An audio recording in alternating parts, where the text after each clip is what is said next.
एक छोटा सा गांव था। गांव शांत दिखता था, लेकिन एक घर ऐसा था जहां हर रोज दर्द पलता था।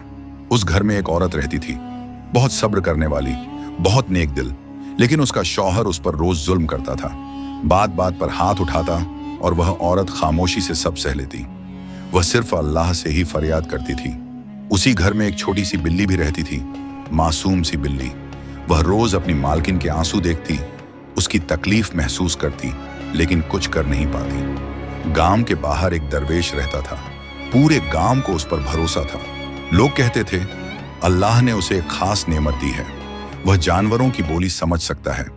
एक दिन वह बिल्ली दरवेश के पास पहुंची, आकर उसके सामने बैठ गई और बोली, ए अल्लाह के बंदे, मेरी मालकिन बहुत अच्छी है, फिर भी उस पर रोज जुल्म होता है।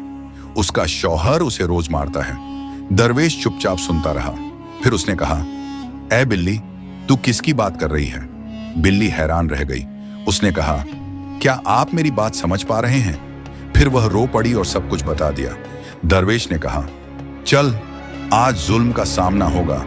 वह उस घर तक गया और सिर्फ इतना कहा, अल्लाह जालिम को पसंद नहीं करता। उस आदमी का घमंड टूट गया। उसके हाथ कांपने लगे, आंखों से आंसू बह निकले। उस दिन के बाद वह आदमी बदल गया। औरत के आंसू थम गए, घर में सुकून आ गया। दरवेश जाते हुए कह गया, याद रखना, जुल्म कभी छुपा नहीं रहता। अगर इंसान नहीं सुनता तो अल्लाह जानवरों से भी सच कहलवा देता है।